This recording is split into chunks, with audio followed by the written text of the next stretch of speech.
आज हम 4 नवंबर 2025 के द हिंदू अखबार से लिए गए कुछ महत्वपूर्ण स्रोतों को जरा करीब से देखेंगे।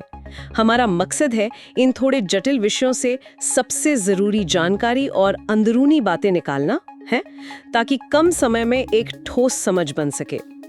आज का मेन्यू काफ़ी भरा हुआ लग रहा है। हम भारत के आईटी सेक्टर के भविष्य पर बात करेंगे, जो एक अहम मोड़ पर खड़ा है।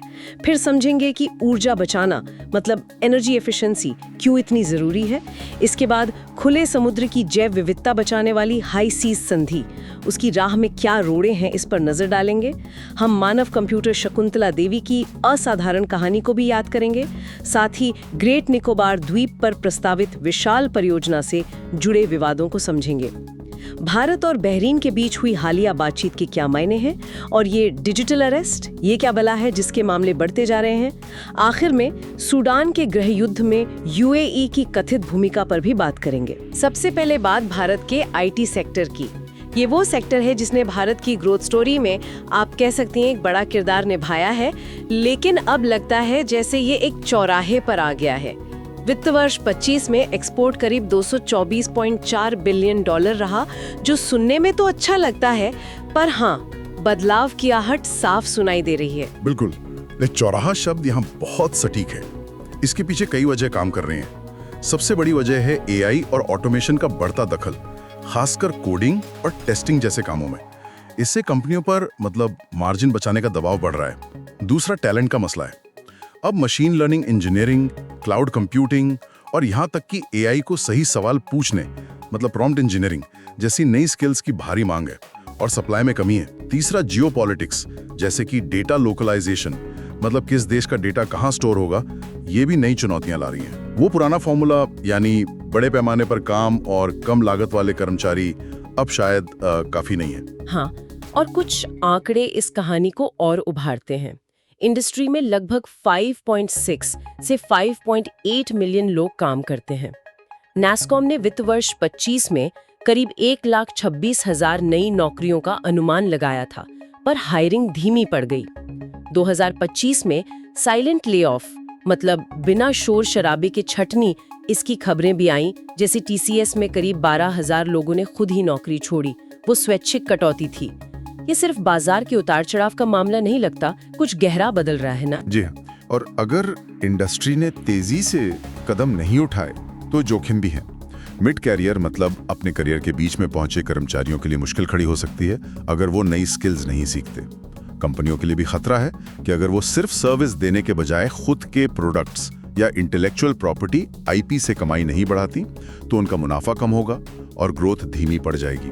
लेकिन इसमें मौका भी छिपा है। देखिए, कंपनियां वैल्यू चेन में ऊपर जा सकती हैं, सॉफ्टवेयर सर्विसेज के साथ साथ प्रोडक्ट्स, प्लेटफॉर्म और सॉफ्टवेयर एज अ सर्विस यानी SaaS बना सकती हैं। एआई पर आधारित नई सर्विसेज तैयार कर सकती हैं। असल सवाल यह है कि क्या भारतीय आईटी कंपनियां सर्विस प्रोवाइडर से प्रोडक्ट इनोवेटर बन पाएंगी? मुझे लगता है यही उनकी अगली दशक की सफलता या विफलता तय करेगा। तो रास्ता क्या है? कंपनियां क्या कर सकती हैं? शायद R&D पर खर्च बढ़ाना। हाँ बिल्कुल, R&D बजट बढ़ाना होगा। मान लीजिए कमाई का 10-15% या उससे ज्यादा। कंपनियां अपने अंदर ही एआई फाउंड्रीज बना सकती हैं, जहां नए एआई आइडियाज पर काम हो, और सबसे जरूरी, बड़े पैमाने पर कर्मचारियों को रीस्किल करना होगा। और सरकार की भी भूमिका हो सकती है। जरूर, सरकार सॉफ्टवेयर प्रोडक्ट एक्सपोर्ट पर इंसेंटिव दे सकती है, इनोवेशन के लिए लोन आसान बना सकती है और स्किलिंग के लिए पब्लिक प्राइवेट पार्टनरशिप को बढ़ावा दे सकती है। अच्छा, अब आते हैं एक ऐसे विषय पर जो अक्सर सुर्खियों से दूर रहता है, लेकिन बेहद महत्वपूर्ण है। ऊर्जा दक्षता यानी एनर्जी एफिशिएंसी। इसे पहला ईंधन भी कहते हैं। इसका मतलब है कम ऊर्जा इस्तेमाल करके वही काम करना। ये ऊर्जा की मांग घटाने, तेल गैस के आयात पर निर्भरता कम करने और हाँ, प्रदूषण कम करने का सबसे सस्ता, तेज और भरोसेमंद तरीका माना जाता है। भारत में पीएटी, उजाला और स्टार रेटिंग SNL जैसे प्रोग्राम्स ने पहले ही काफी ऊर्जा बचाई है, ऐसा सुना है मैंने। हाँ बिल्कुल, ब्यूरो ऑफ एनर्जी एफिशिएंसी के आंकड़े काफी प्रभावशाली हैं। 2023-24 में इन कार्यक्रमों से करीब 53.6 मिलियन टन तेल के बराबर MTOE ऊर्जा बची। अकेले पैट स्कीम जो बड़े उद्योगों को ऊर्जा बचाने का टारगेट देती है और अच्छा करने पर इनाम भी, उसने अब तक करीब 2 लाख करोड़ रुपए बचाए हैं और 321 मिलियन टन कार्बन उत्सर्जन कम किया है। अंतर्राष्ट्रीय ऊर्जा एजेंसी IEA भी कहती है कि दुनिया के नेट जीरो लक्ष्यों के लिए ऊर्जा दक्षता सबसे अहम कदमों में से एक है। और खास बात यह है कि ये सिर्फ पर्यावरण के लिए नहीं, जेब के लिए भी अच्छा है। उदाहरण दे सकते हैं, जैसे पैट स्कीम कैसे काम करती है? हाँ, PAT स्कीम लोहा इस्पात, सीमेंट, पावर प्लांट जैसे सबसे ज्यादा ऊर्जा खपत वाले उद्योगों पर लागू होती है। इसके दूसरे चरण में ही करीब 14 MTO ऊर्जा बची और लगभग 68 MT CO2 उत्सर्जन कम हुआ। दूसरी तरफ घरों में इस्तेमाल होने वाले उजाला के LED बल्ब और उपकरणों पर स्टार रेटिंग, मतलब स्टैंडर्ड्स इन लेबलिंग जैसे कार्यक्रमों का भी बड़ा योगदान है। वित्त वर्ष 23-24 की कुल बचत का लगभग 44% इन्हीं से आया था। और ये लागत प्रभावी क्यों है? मतलब सस्ता कैसे पड़ता है ये? देखिए, मान लीजिए आपको 1 यूनिट बिजली बचानी है, तो उसके लिए जो खर्च आएगा वो अक्सर 1 यूनिट नई बिजली बनाने, मतलब नया पावर प्लांट लगाने के खर्च से काफी कम होता है। ये सीधे लोगों और कंपनियों के बिजली बिल कम करता है। साथ ही इससे स्थानीय रोजगार भी पैदा होता है, जैसे पुरानी इमारतों में सुधार, रेट्रोफिटिंग करने वाले या एनर्जी एफिशिएंट उपकरण बनाने वाले लोगों के लिए। कई उपायों में तो लगाया गया पैसा कुछ ही सालों में बचत के जरिए वापस आ जाता है। लेकिन फिर भी इसमें कुछ अड़चने हैं, शायद लोग अपनाते क्यों नहीं है इसे आसानी से? हाँ, कुछ बाधाएं तो हैं, जैसे पुरानी फैक्ट्रियों या बिल्डिंग्स में सुधार के लिए शुरू में पैसा लगाना पड़ता है, वो एक चुनौती है। कई बार ये पता लगाना मुश्किल होता है कि असल में कितनी ऊर्जा बची। इसके लिए मानकीकृत माप और सत्यापन यानी MNV के तरीकों की कमी है। और छोटे उद्योगों, MSME और घरों तक इसकी जानकारी या इसे अपनाने की ललक, वो भी थोड़ी कम होती है। तो समाधान क्या हो सकते हैं? समाधानों पर भी काम हो रहा है, जैसे इस तरह के प्रोजेक्ट्स के लिए लोन आसान बनाना, शायद सरकारी गारंटी के जरिए। MNV को बेहतर और भरोसेमंद बनाने की जरूरत है ताकि बचत को ठीक से नापा जा सके। ये वो तरीके हैं जिनसे हम पक्के तौर पर जान पाते हैं कि कितनी ऊर्जा बची। छोटे उद्योगों के लिए खास योजनाएं बनानी होंगी। सिफारिशें हैं कि पैट का दायरा बढ़ाया जाए, बिल्डिंग्स में सुधार के लिए टैक्स छूट या सस्ते लोन मिलें और MNV के लिए टेक्नोलॉजी का इस्तेमाल हो, जैसे स्मार्ट मीटर। तो असल सवाल यही है कि इन समाधानों को कितनी तेजी से जमीन पर उतारा जाता है। चलिए अब जमीन से हटकर गहरे समंदर की ओर चलते हैं। बात करते हैं हाई सी संधि की, जिसे BBNJ समझौता भी कहते हैं। बायोडायवर्सिटी बियॉन्ड नेशनल जुरिस्डिक्शन, मार्च 2023 में इसे अपनाया गया था। इसका लक्ष्य है देशों की समुद्री सीमा के बाहर के विशाल समुद्री इलाके, जो दुनिया के महासागरों का करीब 64% हिस्सा है, उसकी जैव विविधता को बचाना। इसके तहत समुद्री संरक्षित क्षेत्र MPAs बनाने, वहाँ के संसाधनों के इस्तेमाल को नियंत्रित करने और समुद्री आनुवंशिक संसाधनों यानी मरीन जेनेटिक रिसोर्सेज MGRs, मतलब समुद्री जीवों से मिलने वाले जेनेटिक मटेरियल जिनसे दवाएं वगैरह बन सकती हैं, उनसे होने वाले फायदों को बराबर बांटने की बात है। ये सुनने में बहुत अच्छा लगता है, लेकिन इसे लागू करना वो असल में टेढ़ी खीर है। पहली चुनौती, निगरानी और नियम लागू कौन करेगा? कोई एक केंद्रीय ताकत नहीं है और 230 मिलियन वर्ग किलोमीटर का समुद्री इलाका, उस पर नजर रखना बहुत मुश्किल और खर्चीला है। पहले से मौजूद संस्थाओं जैसे IMO, FAO वगैरह के साथ अधिकारों का टकराव भी हो सकता है।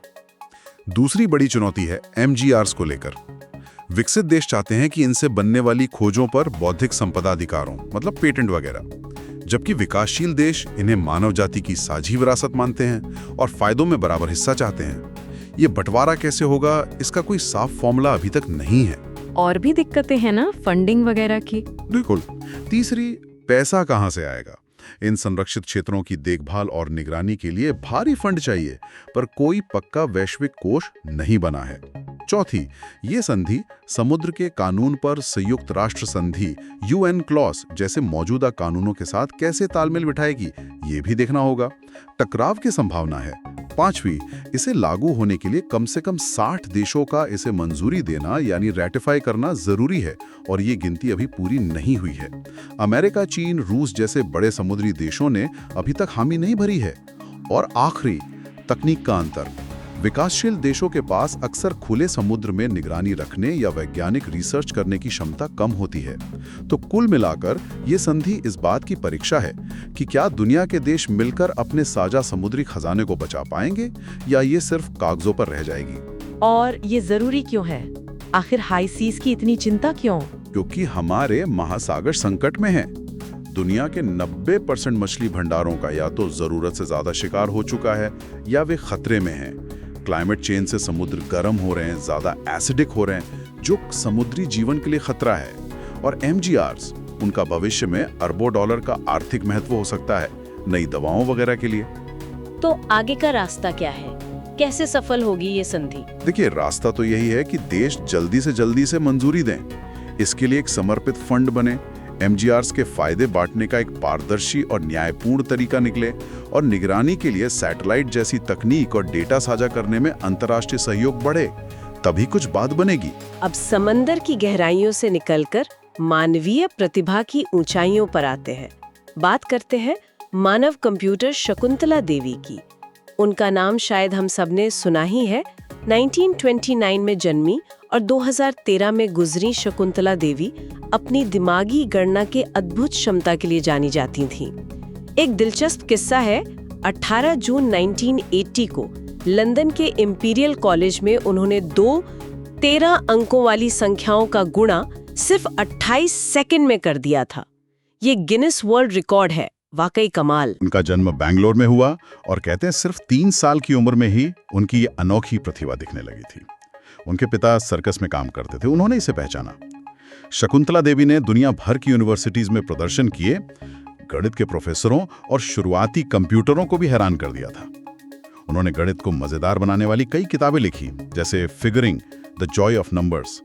लेकिन एक और शायद ज्यादा चौंकाने वाली बात है कि 1977 में उन्होंने द वर्ल्ड ऑफ होमोसेक्सुअल्स नाम की किताब लिखी, जो भारत में समलैंगिकता पर शायद पहला अकादमिक अध्ययन था। ये उनकी प्रगतिशील सोच दिखाता है उस जमाने में। हाँ, ये वाकई दिलचस्प है। और ये भी कम लोग जानते होंगे कि 1980 में उन्होंने मुंबई दक्षिण सीट से इंदिरा गांधी के खिलाफ लोकसभा चुनाव भी लड़ा था। जाहिर है वो जीत नहीं पाई, पर ये उनके आत्मविश्वास को दिखाता है। 2020 में उन पर एक फिल्म भी बनी थी, विद्या बालन ने उनका रोल किया था। बिल्कुल, उनकी विरासत सिर्फ गणित तक सीमित नहीं है। उन्होंने उस धारणा को तोड़ा कि महिलाएं या भारतीय गणित जैसे जटिल विषय में दुनिया में नाम नहीं कमा सकते। उन्होंने नंबर्स के डर को कम किया और लॉजिकल सोच को बढ़ावा दिया।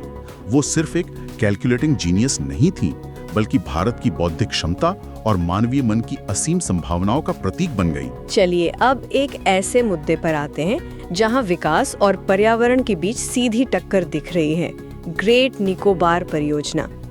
भारत के सबसे दक्षिणी द्वीप ग्रेट निकोबार पर, जो मलक्का स्ट्रेट के काफी करीब है, सरकार 72,000 करोड़ रुपए की एक बहुत बड़ी इंफ्रास्ट्रक्चर परियोजना बनाना चाहती है। इसमें क्या क्या शामिल है?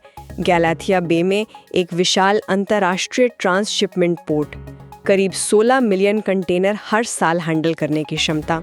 कैम्बल बे में एक नया हवाई अड्डा, सिविल और मिलिट्री दोनों के लिए, एक पावर प्लांट और करीब 3.5 लाख लोगों के बसने के लिए एक पूरी टाउनशिप बनाने की योजना है, जबकि अभी वहाँ 10,000 से भी कम लोग रहते हैं। ये तो बहुत बड़ा बदलाव है। हाँ बिल्कुल। और विवाद क्यों है? वजह यह है कि ग्रेट निकोबार द्वीप का करीब 84% हिस्सा या तो जनजातीय रिजर्व है, या बायोस्फीयर रिजर्व, या फिर संरक्षित जंगल। इस प्रोजेक्ट के लिए जमीन चाहिए और इसके लिए सरकार ने जनजातीय रिजर्व के कुछ हिस्से को डी नोटिफाई करने, मतलब रिजर्व का दर्जा हटाने का नक्शा तैयार कर लिया है। इसका मतलब है करीब 130 वर्ग किलोमीटर जंगल की जमीन प्रोजेक्ट के लिए दी जाएगी। और ये इलाका शोम्पेन और निकोबारी जनजातियों का घर है। शोम्पेन जनजाति, जिनकी संख्या महज 200-250 है, एक PVTG यानी विशेष रूप से कमजोर जनजातीय समूह है, जो बाहरी दुनिया से लगभग कटा हुआ है। तो यहाँ विकास की महत्वाकांक्षा सीधे तौर पर सदियों पुरानी जीवन शैली और बेहद नाजुक पर्यावरण से टकरा रही है। तो मुख्य चिंताएं क्या हैं? मतलब क्या खतरे हैं? देखिए, चिंताएं कई हैं। पहली, जनजातीय अधिकार। शोम्पेन लोग पूरी तरह जंगल पर ही निर्भर हैं। रिजर्व की सीमा बदलने से उनके अधिकार, जो ANPATR एक्ट के तहत कानूनी रूप से सुरक्षित हैं, वो खतरे में पड़ सकते हैं। बाहर से इतनी बड़ी आबादी आने पर उन्हें नई बीमारियां लगने, उनकी संस्कृति खत्म होने और उनके रहने की जगह छीन जाने का डर है। और पर्यावरण का नुकसान? वो भी बहुत बड़ा मुद्दा है। अनुमान है कि 8.5 लाख पेड़ काटे जा सकते हैं। गैलाथिया बे दुनिया में लेदर बैक समुद्री कछुओं के अंडे देने की सबसे महत्वपूर्ण जगहों में से एक है। वो जगह लगभग बर्बाद हो सकती है। और ग्रेट निकोबार बायोस्फीयर रिजर्व, जिसे यूनेस्को ने भी मान्यता दी है, उसकी अनोखी जैव विविधता खतरे में पड़ सकती है। तीसरी चिंता, ये द्वीप भूकंप के लिहाज से बहुत संवेदनशील जोन 5 में है। 2004 की सुनामी ने यहाँ भारी तबाही मचाई थी।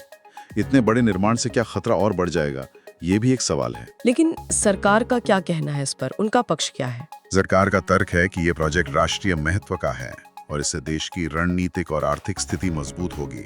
उनका कहना है कि विकास के साथ साथ पर्यावरण का भी ध्यान रखा जाएगा, मतलब सतत इको टूरिज्म वगैरह की बात करते हैं। प्रोजेक्ट को 2022 में पर्यावरण मंजूरी मिल चुकी है, हालांकि कुछ शर्तों के साथ। रिजर्व को डीनोटिफाइड करना जमीन अधिग्रहण से पहले का एक जरूरी प्रशासनिक कदम है। तो बहस इसी बात पर है कि क्या इस प्रोजेक्ट के कथित रणनीतिक और आर्थिक फायदे इसके भारी पर्यावरणीय और सामाजिक नुकसान से ज्यादा महत्वपूर्ण है। ये एक मुश्किल सवाल है। अब रुक करते हैं भारत के खाड़ी देशों के साथ संबंधों का। हाल ही में नवंबर 2025 में मनामा में भारत और बहरीन के बीच 5th उच्च संयुक्त आयोग यानी हाई जॉइंट कमीशन HJC की बैठक हुई। भारत की तरफ से विदेश मंत्री डॉक्टर S जयशंकर और बहरीन की तरफ से उनके विदेश मंत्री डॉक्टर अब्दुल लतीफ बिन राशिद अल ज़यानी शामिल हुए। बातचीत के मुख्य मुद्दे थे रक्षा सहयोग, व्यापार बढ़ाना, डिजिटल कनेक्टिविटी और ऊर्जा सुरक्षा। थोड़ा सा बैकग्राउंड देखें तो भारत और बहरीन के रिश्ते काफी पुराने हैं, 1971 से। बहरीन में करीब 3.5 लाख भारतीय रहते हैं, जो वहाँ का सबसे बड़ा प्रवासी समुदाय है। दोनों देशों के बीच सालाना व्यापार करीब 1.6 से 1.8 बिलियन डॉलर का है। बहरीन भारत की एक्सटेंडेड नेबरहुड पॉलिसी यानी विस्तारित पड़ोस नीति का एक अहम हिस्सा है। इस बैठक में क्या खास बातें हुईं? रक्षा में क्या तय हुआ? रक्षा में समुद्री सुरक्षा पर सहयोग बढ़ाने पर जोर था, खासकर अरब सागर में मिलकर नौसैनिक अभ्यास करना और इंटेलिजेंस शेयरिंग। बहरीन ने भारतीय रक्षा उपकरणों में भी रुचि दिखाई है। व्यापार में ऊर्जा, फिनटेक, IT, स्वास्थ्य जैसे नए क्षेत्रों में सहयोग बढ़ाने और भारत GCC यानी गल्फ कोऑपरेशन काउंसिल, उसके साथ फ्री ट्रेड एग्रीमेंट FTA पर बात आगे बढ़ाने पर चर्चा हुई। बहरीन का जो सरकारी निवेश फंड है वो भारत के रिन्यूएबल एनर्जी और पोर्ट सेक्टर में निवेश के मौके देख रहा है। और कनेक्टिविटी में ऊर्जा साझेदारी, ग्रीन हाइड्रोजन और समुद्र के नीचे से डिजिटल केबल बिछाने जैसे भारत मध्य पूर्व यूरोप कॉरिडोर IMEC का हिस्सा, उस पर चर्चा हुई। और जाहिर है प्रवासियों के कल्याण और स्किल डेवलपमेंट पर भी जोर रहा। इस रिश्ते का रणनीतिक महत्व क्या है भारत के लिए? देखिए, कई पहलू हैं। पहला, समुद्री सुरक्षा। बहरीन में अमेरिकी नौसेना का 5वां बेड़ा स्थित है। ये फारस की खाड़ी में भारत के ऊर्जा सप्लाई रूट की सुरक्षा के लिए बहुत अहम है। तो बहरीन के साथ अच्छे रक्षा संबंध भारत के लिए फायदेमंद हैं। दूसरा, बहरीन GCC का सदस्य है। उसके साथ करीबी रिश्ते भारत को पूरे खाड़ी क्षेत्र से जोड़ने में मदद करते हैं, खासकर IMEC जैसी पहलों के संदर्भ में।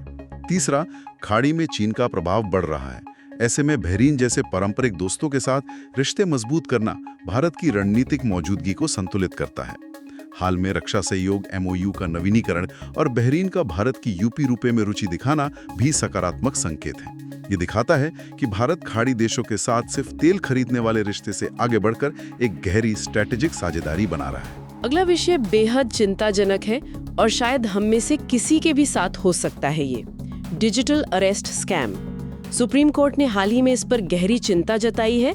ये एक तरह की ऑनलाइन फिरौती है जिसमें टेक्नोलॉजी और मनोविज्ञान का इस्तेमाल करके लोगों को डराया और लूटा जा रहा है। कोर्ट ने गृह मंत्रालय के हवाले से कहा कि भारत में लोग, खासकर बुजुर्ग, इस तरह के स्कैम में अब तक सामूहिक रूप से 3000 करोड़ रुपए से ज्यादा गंवा चुके हैं। ये तो बहुत बड़ी रकम है। जी हाँ, बहुत बड़ी। और ये डिजिटल अरेस्ट काम कैसे करता है, ये समझना जरूरी है।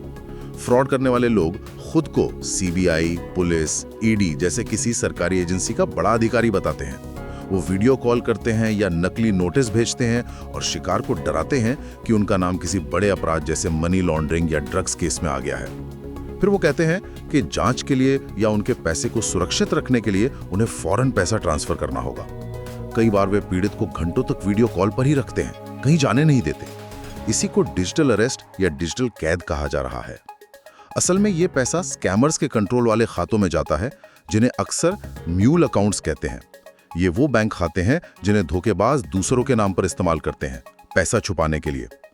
इसमें एआई से बने नकली वीडियो या आवाज मतलब डीप फेक उसका भी इस्तेमाल हो सकता है ताकि वो असली अधिकारी लगे। ये असल में तकनीकी हैकिंग से ज्यादा दिमागी खेल है, डर का इस्तेमाल करके पैसा ऐंठना। आंकड़े तो वाकई डराने वाले हैं। 3000 करोड़ का नुकसान, 6000 से ज्यादा रिपोर्टेड केस, और असल संख्या तो शायद कहीं ज्यादा होगी। और 55 साल से ज्यादा उम्र के लोग ज्यादा शिकार हो रहे हैं। महाराष्ट्र, कर्नाटक, दिल्ली, तमिलनाडु जैसे राज्यों में मामले ज्यादा हैं।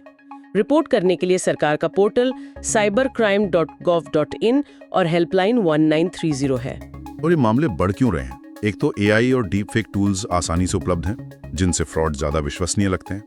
कई गैंग विदेश से काम कर रहे हैं, जैसे म्यांमार, कैम्बोडिया से, जिससे उन्हें पकड़ना मुश्किल होता है। डिजिटल दुनिया की समझ कम होना, खासकर बुजुर्गों में, उन्हें आसान निशाना बनाता है। और डर का मनोविज्ञान वो इतना हावी होता है कि लोग सोचने समझने की हालत में नहीं रहते। हाँ, ये सवाल उठता है कि हमारी पुलिस, बैंक और कानून व्यवस्था इस नई चुनौती के लिए कितनी तैयार है। सरकार ने कुछ कदम उठाए हैं। गृह मंत्रालय के तहत I4C यानी Indian cyber crime coordination centre काम कर रहा है। आरबीआई ने बैंकों को संदिग्ध म्यूल अकाउंट्स को ब्लॉक करने को कहा है। सर्टेन मतलब Indian computer emergency response team वो डीप फेक को पहचानने पर काम कर रही है। और अब सुप्रीम कोर्ट ने भी टेलीकॉम विभाग, आरबीआई और गृह मंत्रालय को मिलकर एक स्पेशल टास्क फोर्स बनाने का निर्देश दिया है। लेकिन चुनौतियां तो बनी हुई हैं। बिल्कुल, विदेश से चल रहे रैकेट पर कार्रवाई करना मुश्किल है। अलग अलग एजेंसियों के बीच तालमेल की कमी है और बहुत से लोग शर्म या डर के मारे रिपोर्ट ही नहीं करते। समाधान के लिए शायद एआई का ही इस्तेमाल करके स्कैम को पहचानना होगा, दूसरे देशों के साथ मिलकर अपराधियों पर कार्रवाई करनी होगी, लोगों को खूब जागरूक करना होगा और पेमेंट ऐप्स या सिम बेचने वालों की केवाईसी जांच और सख्त करनी होगी। शायद तभी कुछ लगाम लगेगी। और अब आज का आखिरी विषय, सूडान का संकट और उसमें यूएई की कथित भूमिका। सूडान में अप्रैल 2023 से सेना, एसएएफ, जनरल बुरहान के नेतृत्व में और एक शक्तिशाली अर्धसैनिक बल, रैपिड सपोर्ट फोर्सेस, आरएसएफ, हेमेदिती के नेतृत्व में के बीच भयानक गृह युद्ध चल रहा है। 90 लाख से ज्यादा लोग बेघर हो चुके हैं, 20,000 से ज्यादा जानें जा चुकी हैं। ये बहुत बड़ी मानवीय त्रासदी है। अब भारत में सूडान के राजदूत ने आरोप लगाया है कि संयुक्त अरब अमीरात, यूएई, आरएसएफ को हथियार मुहैया करा रहा है, कथित तौर पर चाड और लीबिया के रास्ते। उनका कहना है कि ये संयुक्त राष्ट्र के हथियार प्रतिबंधों का उल्लंघन है। हाँ, ये समझना जरूरी है कि आरएसएफ का इतिहास काफी विवादित रहा है।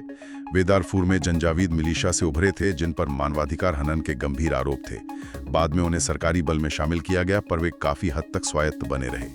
मौजूदा संघर्ष में भी उन पर युद्ध अपराधों के गंभीर आरोप लगे हैं, यूएन और दूसरी संस्थाओं द्वारा। दूसरी तरफ यूएई इन आरोपों को सिरे से खारिज करता है और कहता है कि वो सिर्फ मानवीय सहायता भेज रहा है। हालांकि कुछ अंतर्राष्ट्रीय रिपोर्ट्स जैसे यूएन पैनल और मीडिया जांचों में यूएई से जुड़े विमानों की चाड और आरएसएफ नियंत्रित इलाकों में उड़ानों और हथियारों की खेप के संकेत मिलने की बात कही गई है। तो यहाँ स्थिति बिल्कुल साफ नहीं है।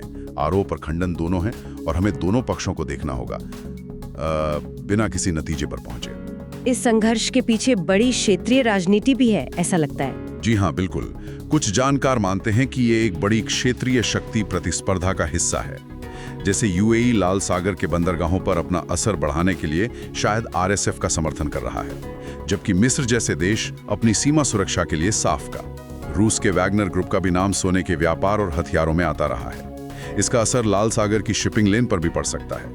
और सबसे बड़ी त्रासदी तो मानवीय संकट है ही। लाखों लोग भूखमरी के कगार पर हैं। भारत की क्या स्थिति है इस मामले में? भारत ने इस मामले में तटस्थ रुख अपनाया है। वो दोनों पक्षों से बातचीत और अफ्रीकी संघ की मध्यस्थता का समर्थन करता है। भारत ने पिछले साल ऑपरेशन कावेरी चलाकर वहां फंसे करीब 3,800 भारतीयों को सुरक्षित निकाला था और मानवीय सहायता भेजना जारी रखा है। लेकिन क्षेत्रीय चुनौती बनी हुई है। लड़ाई लंबी खिंच रही है। शांति वार्ता जिद्दा प्रोसेस रुकी हुई है और डर है कि ये आग पड़ोसी देशों जैसे चाड, लीबिया, दक्षिण सूडान में भी फैल सकती है। तो आज हमने टेक्नोलॉजी के दोहरे असर जैसे आईटी सेक्टर और डिजिटल अरेस्ट से लेकर वैश्विक संसाधनों के प्रबंधन जैसे हाई सीज संधि, जियोपॉलिटिक्स की जटिलताओं बहरीन और सूडान के संदर्भ में, घरेलू विकास की चुनौतियां जैसे ऊर्जा दक्षता और निकोबार परियोजना, और मानवीय प्रतिभा यानी शकुंतला देवी तक कई अहम मुद्दों की परतें खुली हैं। इन सब का निचोड़ क्या निकलता है? क्या सीख सकते हैं हम? देखिए, आज की चर्चा से एक बात साफ उभरती है। हम एक ऐसी दुनिया में जी रहे हैं जहां सब कुछ एक दूसरे से गहराई से जुड़ा है। टेक्नोलॉजी जहां मौके बना रही है, वहीं नए खतरे भी ला रही है।